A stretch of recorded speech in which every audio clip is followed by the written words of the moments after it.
Hello there. Welcome back to Raw Reading for some more of Frances Hodgson Burnett's The Secret Garden. I hope you enjoyed the last section. There was lots of lovely comments. I was honestly so surprised at how popular The Secret Garden was. I know it's a famous book, but that was a nice surprise. And thank you for all the suggestions of what we can read next. I think I will put it out to the vote, see if I can create a poll or something like that. I hope also that if you were interested about the Harry Potter situation, that you got the memo that they've been uploaded onto my second channel, Red Fox Voice. And thanks so much for all the wonderful comments and congratulations on the news that I've been commissioned for a professional audiobook. That was so sweet of you, thank you. I've also some more news, but I'll hold on that just for now, so this doesn't turn into too much of a ramble. Please do remember to like the video if you enjoy it, and subscribe if you haven't already. And, as always, I love to hear what you think. Okay. Chapter 3. Across the Moor. She slept a long time, and when she awakened, Mrs. Medlock had bought a lunch basket at one of the stations, and they had some chicken and cold beef and bread and butter and some hot tea. The rain seemed to be streaming down more heavily than ever, and everybody in the station wore wet and glistening waterproofs. The guard lighted the lamps in the carriage, and Mrs. Medlock cheered up very much over her tea and chicken and beef. She ate a great deal, and afterward fell asleep herself, and Mary sat and stared at her, and watched her fine bonnet slip on one side until she herself fell asleep once more in the corner of the carriage, lulled by the splashing of the rain against the windows. It was quite dark when she awakened again. The train had stopped at a station, and Mrs. Medlock was shaking her. "You have had a sleep," she said. "It's time to open your eyes. We're at Thwaite Station, and we've got a long drive before us." Mary stood up and tried to keep her eyes open while Mrs. Medlock collected her parcels. The little girl did not offer to help her, because in India native servants always picked up or carried things, and it seemed quite proper that other people should wait on one. The station was a small one, and nobody but themselves seemed to be getting out of the train. The station master spoke to Mrs. Medlock in a rough, good-natured way, pronouncing his words in a queer, broad fashion, which Mary found out afterwards was Yorkshire. "I see thou's got back," he said, "and thou's browt the young un with thee." "Aye, that, sir," answered Mrs. Medlock, speaking with a Yorkshire accent herself, and jerking her head over her shoulder toward Mary. "How's the missus?" "Well, I know. The carriage is waiting outside for thee." A brougham stood on the road before the little outside platform. Mary saw that it was a smart carriage, and that it was a smart footman who helped her in.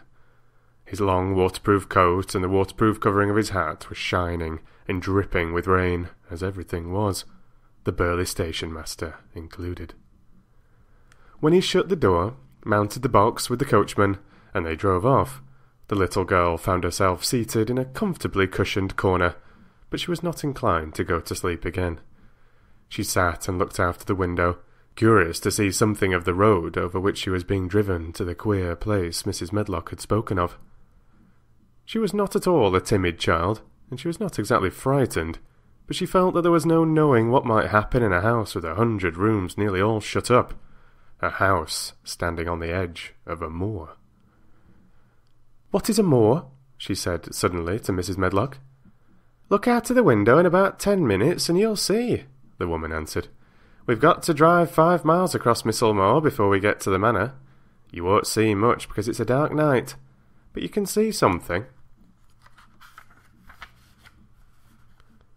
Mary asked no more questions, but waited in the darkness of her corner, keeping her eyes on the window. The carriage lamps cast rays of light a little distance ahead of them, and she caught glimpses of the things they passed. After they had left the station, they had driven through a tiny village, and she had seen whitewashed cottages and the lights of a public house. Then they had passed a church and a vicarage, and a little shop window or so in a cottage with toys and sweets and odd things set out for sale. Then they were on the high road, and she saw hedges and trees. After that there seemed nothing different for a long time, or at least it seemed a long time to her. At last the horses began to go more slowly, as if they were climbing uphill, and presently there seemed to be no more hedges and no more trees. She could see nothing, in fact, but a dense darkness on either side. She leaned forward and pressed her face against the window just as the carriage gave a big jolt. We're on the moor now, sure enough," said Mrs. Medlock. The carriage lamps shed a yellow light on a rough-looking road, which seemed to be cut through bushes and low-growing things, which ended in the great expanse of dark, apparently spread out before and around them. A wind was rising, and making a singular, wild, low, rushing sound. It's not the sea, is it?" said Mary, looking round at her companion. "No, not it," answered Mrs. Medlock. "Nor it isn't fields nor mountains. It's just miles and miles and miles of wild land that nothing grows on but heather and gorse and broom, and nothing lives on but wild ponies and sheep." "I feel as if it might be the sea, if there were water on it," said Mary. "It sounds like the sea just now." "That's the wind blowing through the bushes," Mrs. Medlock said. "It's a wild, dreary enough place to my mind, though there's plenty that likes it, particularly when the heather's in bloom." On and on they drove through the darkness, and though the rain stopped, the wind rushed by and whistled and made strange sounds. The road went up and down, and several times the carriage passed over a little bridge beneath which water rushed very fast with a great deal of noise. Mary felt as if the drive would never come to an end, and that the wide, bleak moor was a wide expanse of black ocean through which she was passing on a strip of dry land. "I don't like it," she said to herself. "I don't like it," and she pinched her thin lips more tightly together. The horses were climbing up a hilly piece of road when she first caught sight of a light. Mrs. Medlock saw it as soon as she did, and drew a long sigh of relief. I'm glad to see that bit of light twinkling," she exclaimed. "It's the light in the lodge window. We shall get a good cup of tea after a bit, at all events." It was after a bit, as she said, for when the carriage passed through the park gates there was still 2 miles of avenue to drive through, and the trees, which nearly met overhead, made it seem as if they were driving through a long, dark vault. They drove out of the vault into a clear space, and stopped before an immensely long but low-built house, which seemed to ramble round a stone court. At first Mary thought there was no lights at all in the windows, but as she got out of the carriage she saw that one room in a corner upstairs showed a dull glow. The entrance door was a huge one made of massive, curiously shaped panels of oak, studded with big iron nails and bound with great iron bars. It opened into an enormous hall, which was so dimly lighted that the faces in the portraits on the walls and the figures in the suits of armour made Mary feel she did not want to look at them. As she stood on the stone floor, she looked a very small, odd little black figure, and she felt as small and lost and odd as she looked. A neat, thin old man stood near the manservant who opened the door for them. "You are to take her to her room," he said in a husky voice. "He doesn't want to see her. He's going to London in the morning." "Very well, Mr. Pitcher," Mrs. Medlock answered. "So long as I know what's expected of me, I can manage." "What's expected of you, Mrs. Medlock?" Mr. Pitcher said. "Is that you make sure that he's not disturbed and that he doesn't see what he doesn't want to see." And then Mary Lennox was led up a broad staircase and down a long corridor and up a short flight of steps and through another corridor and another until a door opened in a wall and she found herself in a room with a fire in it and a supper on a table. Mrs. Medlock said unceremoniously, Well, here you are. This room and the next are where you'll live, and you must keep to them. Don't you forget that." It was in this way Mistress Mary arrived at Misselthwaite Manor, and she had perhaps never felt quite so contrary in all her life. Let's continue. Chapter 4. Martha.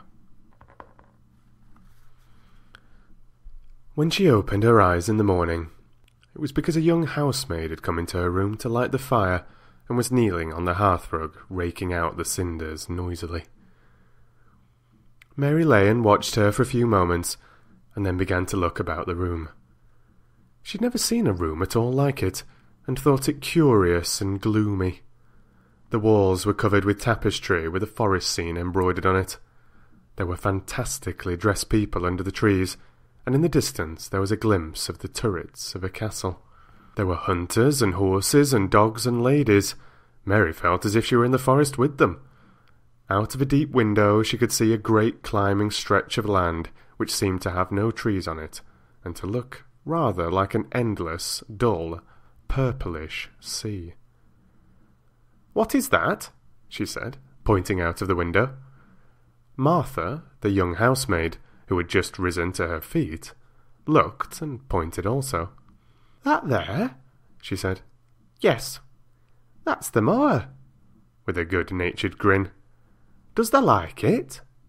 "No," answered Mary. "I hate it." "That's because they're not used to it," Martha said, going back to her hearth. "Thou thinks it's too big and bare now, but thou will like it." "Do you?" inquired Mary. "Aye, that I do," answered Martha, cheerfully polishing away at the grate. "I just love it. It's none bare. It's covered with growing things as smells sweet. It's fair lovely in spring and summer when the gorse and broom and heather's in flower. It smells of honey, and there's such a lot of fresh air. And the sky looks so high, and the bees and skylarks make such a nice noise humming and singing. I wouldn't live away from the moor for anything." Mary listened to her with a grave, puzzled expression. The native servants she had been used to in India were not in the least like this. They were obsequious and servile, and did not presume to talk to their masters as if they were their equals. They made salams, and called them protector of the poor, and names of that sort. Indian servants were commanded to do things, not asked. It was not the custom to say please and thank you, and Mary had always slapped her ayah in the face when she was angry. She wondered a little what this girl would do if one slapped her in the face. She was a round, rosy, good-natured-looking creature, but she had a sturdy way which made Mistress Mary wonder if she might not even slap back, if the person who slapped her was only a little girl. "You are a strange servant," she said from her pillows, rather haughtily. Martha sat up on her heels, with her blacking brush in her hand, and laughed, without seeming the least out of temper. "I know that," she said. "If there was a grand missus at Misselthwaite, I should never have been even one of the under-housemaids. I might have been let to be scullery maid, but I'd never have been let upstairs. I'm too common, and I talk too much Yorkshire, but this is a funny house for all it's so grand. Seems like there's neither master nor mistress except Mr. Pitcher and Mrs. Medlock. Mr. Craven, he won't be troubled about anything when he's here, and he's nearly always away. Mrs. Medlock gave me the place out of kindness. She told me she could never have done it if Misselthwaite had been like other big houses." "Are you going to be my servant?" Mary asked, still in her imperious little Indian way. Martha began to rub her grate again. "I'm Mrs. Medlock's servant," she said stoutly, "and she's Mr. Craven's, but I'm to do the housemaid's work up here and wait on you a bit. But you won't need much waiting on." "Who is going to dress me?" demanded Mary. Martha sat up on her heels again and stared. She spoke in broad Yorkshire in her amazement. "Can I dress this sen?" she said. "What do you mean? I don't understand your language," said Mary. I forgot," Martha said. "Mrs. Medlock told me I'd have to be careful or you wouldn't know what I was saying. I mean, can't you put on your own clothes?" "No," answered Mary quite indignantly. "I never did in my life. My ayah dressed me, of course." "Well," said Martha, evidently not in the least aware that she was impudent, "it's time thou should learn. Thou cannot begin younger. It'll do thee good to wait on this end a bit. My mother always said she couldn't see why grandpeople's children didn't turn out fair fools. What with nurses and being washed and dressed and took out to walk as if they were puppies." "It is different in India," said Mistress Mary disdainfully. She could scarcely stand this. But Martha was not at all crushed. I can see it's different," she answered almost sympathetically. "I dare say it's because there's such a lot of blacks there instead of respectable white people. When I heard you was coming from India, I thought you was a black too." Mary sat up in bed, furious. "What?" she said. "What? You thought I was a native? You daughter of a pig!" Martha stared and looked hot. "Who are you calling names?" she said. "You needn't be so vexed. That's not the way for a young lady to talk. I've nothing against the blacks. When you read about 'em in tracts, they're always very religious. You always read as a black's a man and a brother. I've never seen a black, and I was fair pleased to think I was going to see one close. When I come in to light your fire this morning, I crept up to your bed and pulled the cover back careful to look at you. And there you was," disappointedly, "no more black than me, for all you're so yeller." Mary did not even try to control her rage and humiliation. "You thought I was a native? You dared? You don't know anything about natives. They are not people. They're servants who must salaam to you." "You know nothing about India. You know nothing about anything."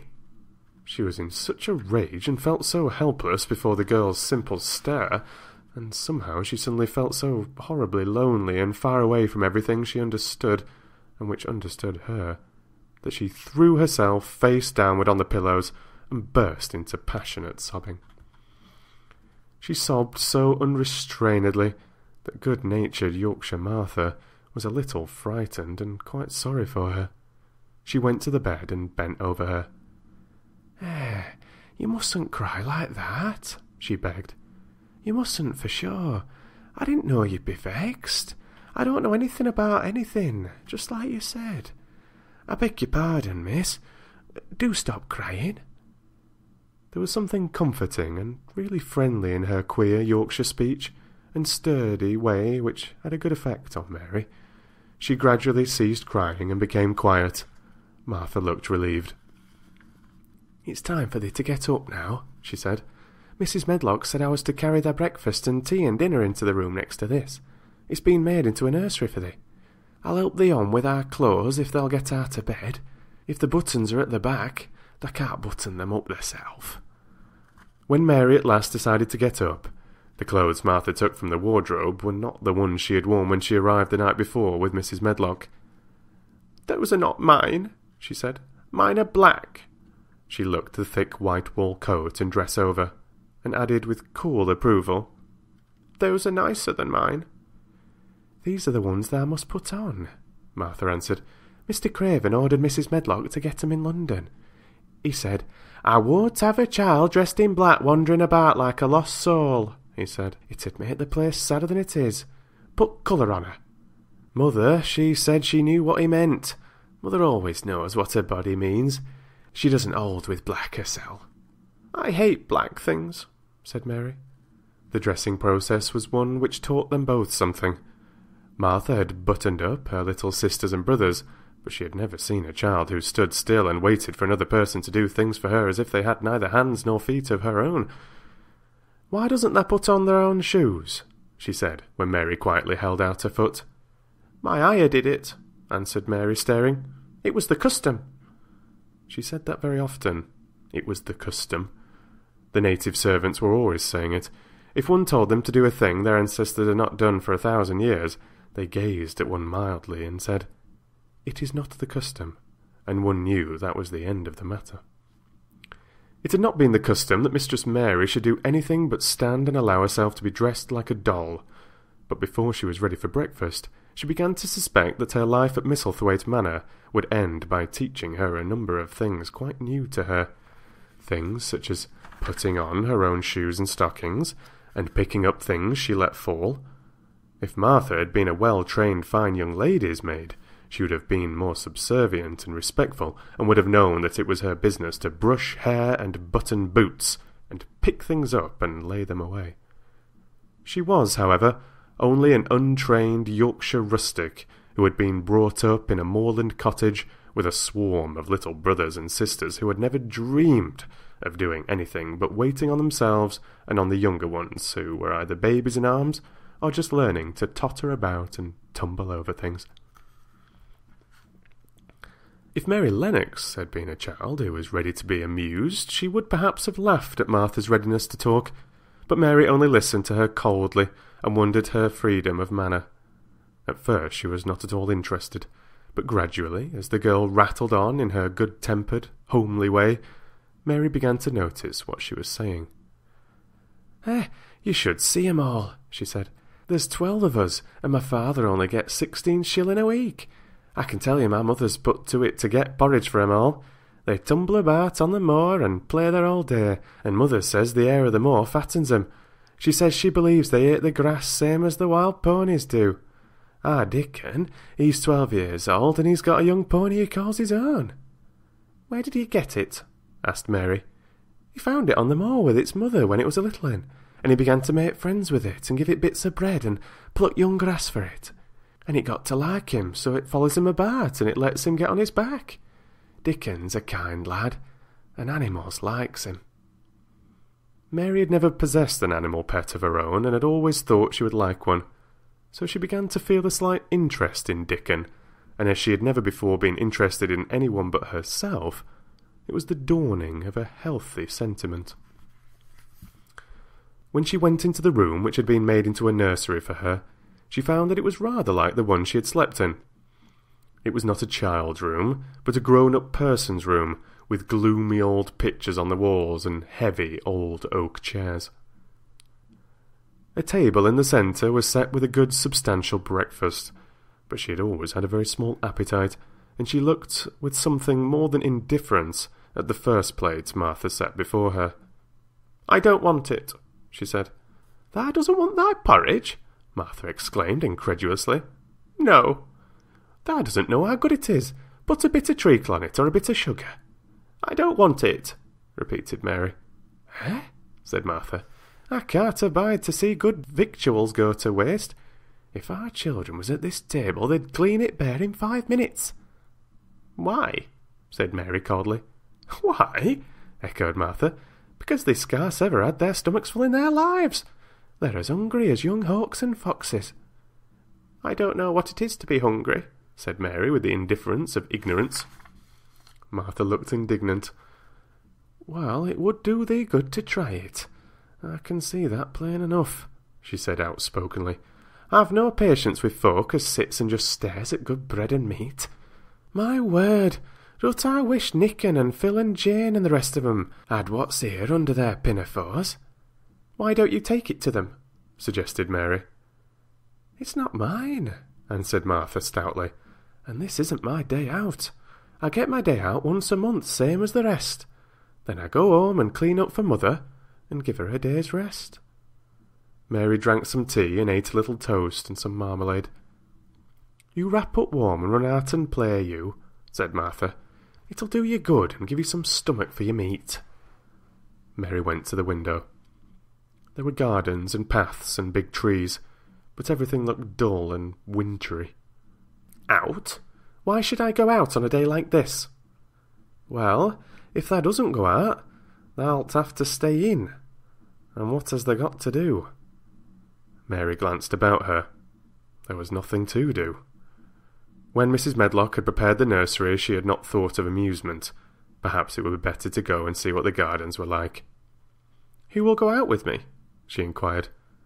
Martha stared. "You'll go by yourself," she answered. "You'll have to learn to play like other children does when they haven't got sisters and brothers. Our Dickon goes off on t' moor by himself and plays for hours. That's how he made friends with the pony.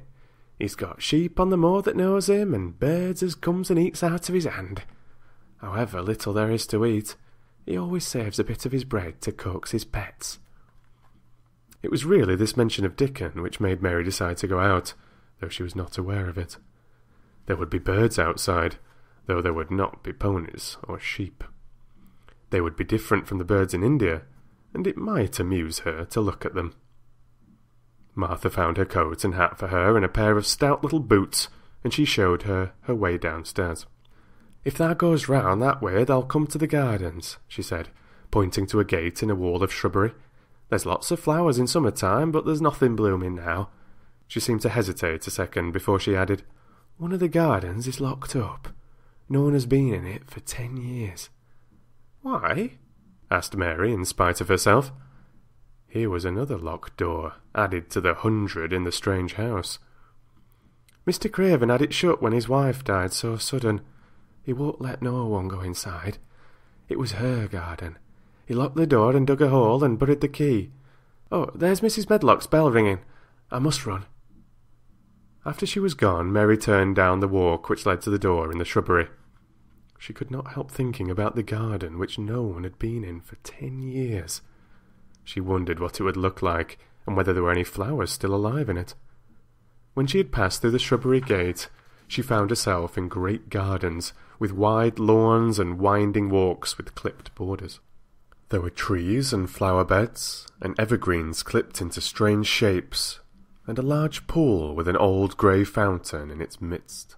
But the flower beds were bare and wintry, and the fountain was not playing. This was not the garden which was shut up. How could a garden be shut up? You could always walk into a garden. She was just thinking this when she saw that, at the end of the path she was following, there seemed to be a long wall with ivy growing over it. She was not familiar enough with England to know that she was coming upon the kitchen gardens where the vegetables and fruit were growing. She went toward the wall and found that there was a green door in the ivy, and that it stood open. This was not the closed garden, evidently, and she could go into it.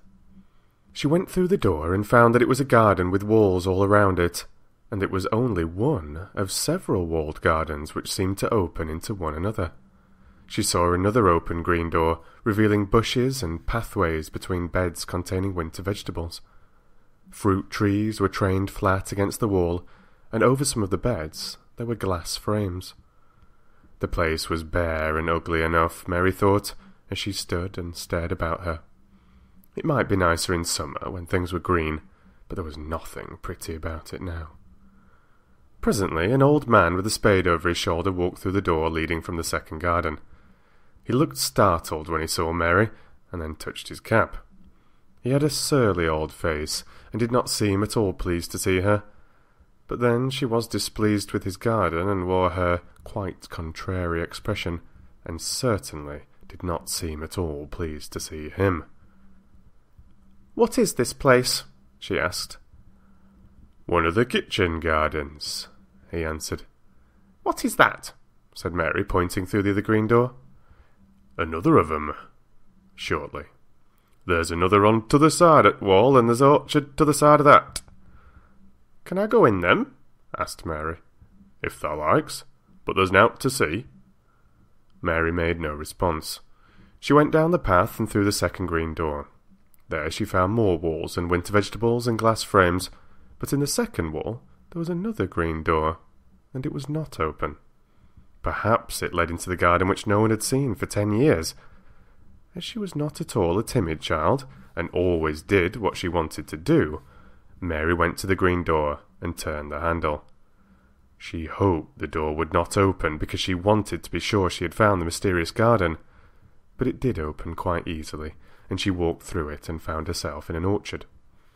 There were walls all around it also, and trees trained against them, and there were bare fruit trees growing in the winter-browned grass. But there was no green door to be seen anywhere. Mary looked for it, and yet when she had entered the upper end of the garden, she had noticed that the wall did not seem to end with the orchard, but to extend beyond it, as if it enclosed a place at the other side.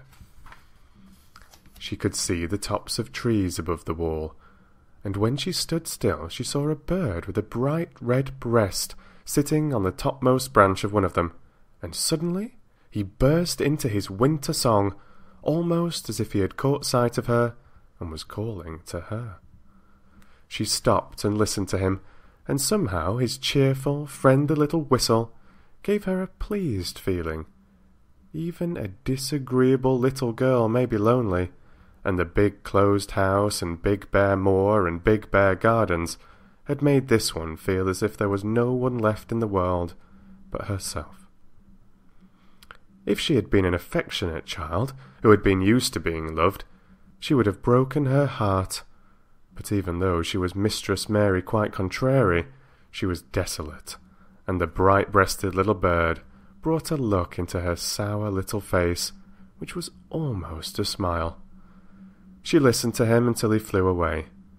He was not like an Indian bird, and she liked him, and wondered if she would ever see him again. Perhaps he lived in the mysterious garden, and knew all about it. Perhaps it was because she had nothing whatever to do that she thought so much of the deserted garden. She was curious about it, and wanted to see what it was like. Why had Mr. Archibald Craven buried the key? If he had liked his wife so much, why did he hate her garden? She wondered if she should ever see him, but she knew that if she did, she should not like him, and he would not like her, and that she should only stand and stare at him and say nothing, though she should be wanting dreadfully to ask him why he had done such a queer thing. "People never like me, and I never like people," she thought, "and I can never talk as the Crawford children could. They were always talking and laughing and making noises." She thought of the robin and of the way he seemed to sing his song at her, and as she remembered the tree-top he perched on, she stopped rather suddenly on the path. "I believe that tree was in the secret garden. I feel sure it was," she said. "There was a wall round the place, and there was no door." She walked back into the first kitchen garden she had entered and found the old man digging there. She went and stood beside him and watched him a few moments in her cold little way.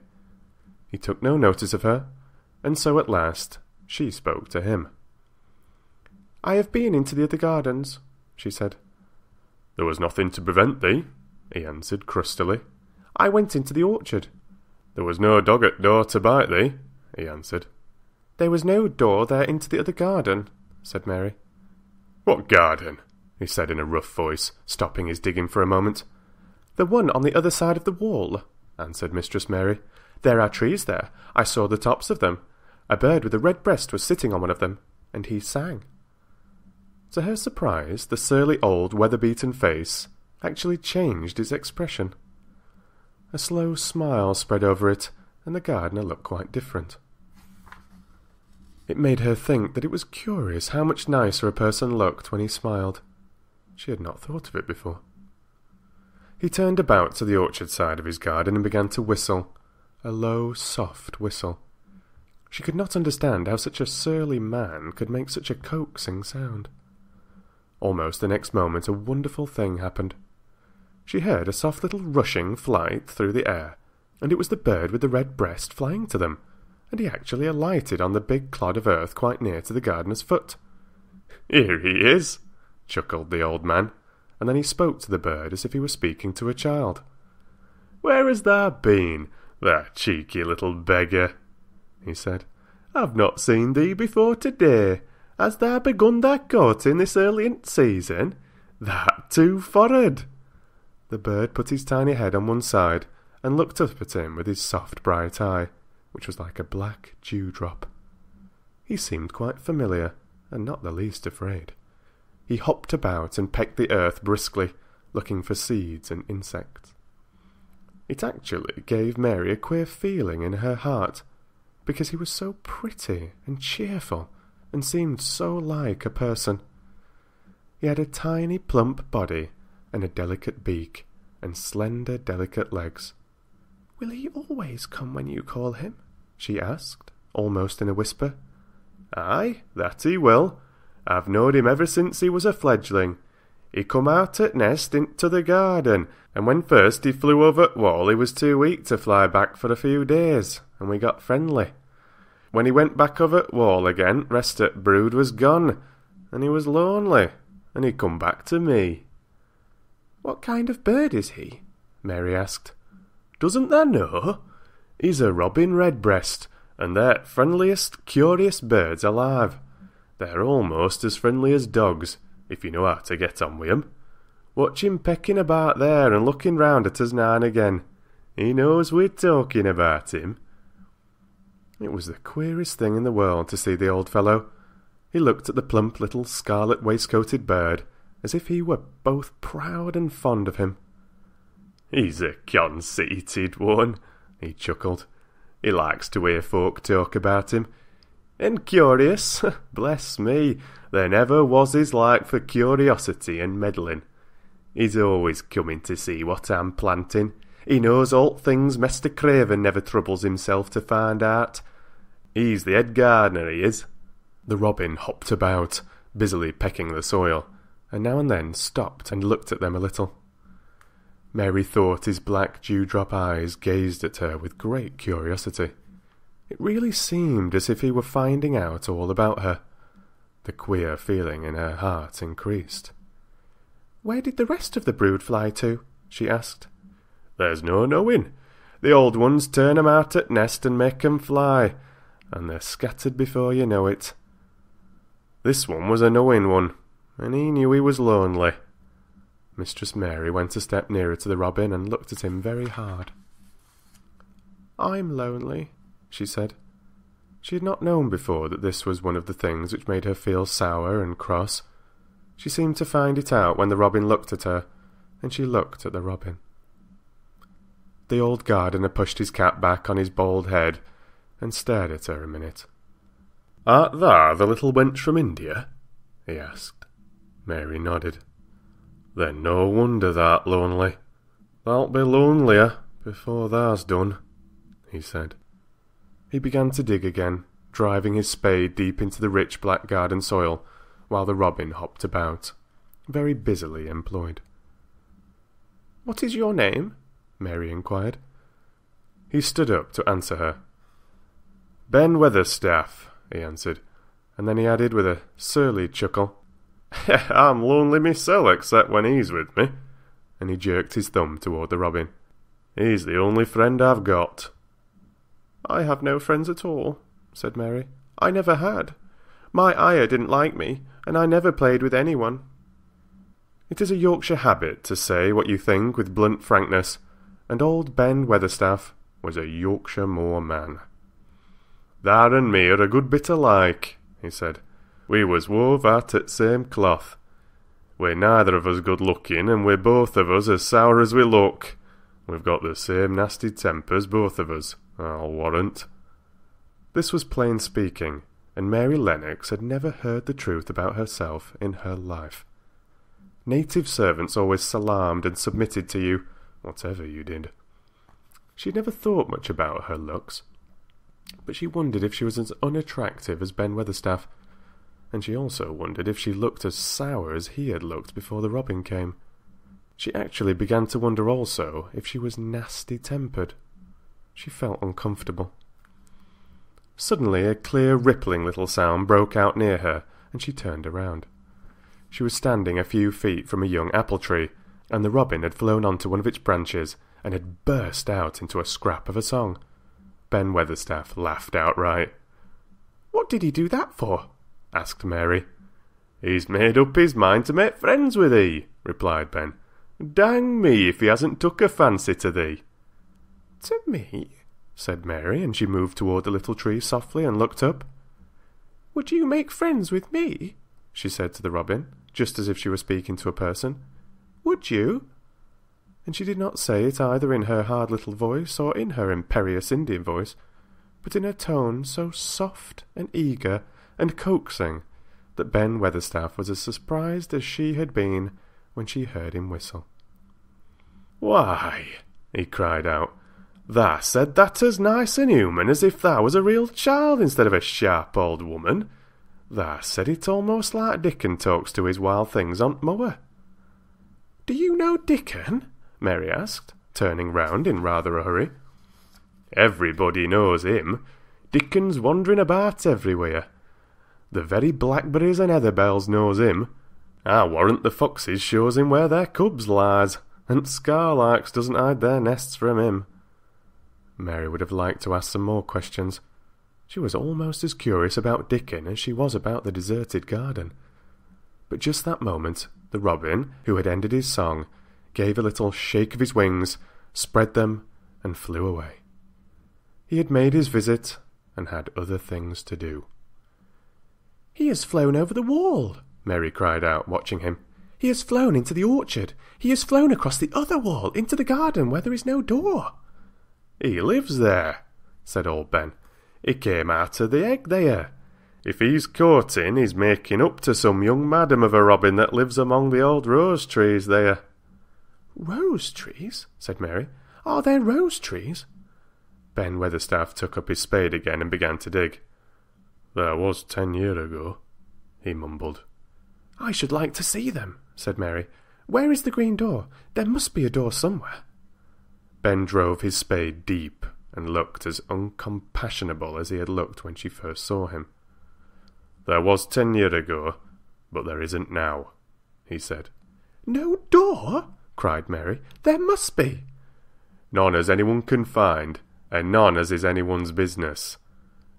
Don't you be a meddlesome wench and poke your nose where it's no cause to go. Here, I must go on with my work. Get you gone and play, you. I've no more time." And he actually stopped digging, threw his spade over his shoulder, and walked off, without even glancing at her or saying goodbye.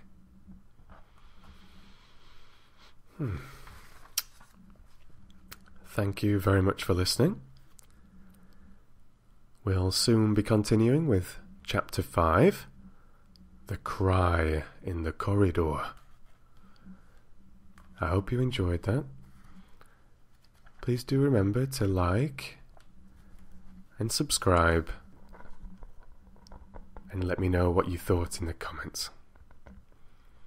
Read to you soon.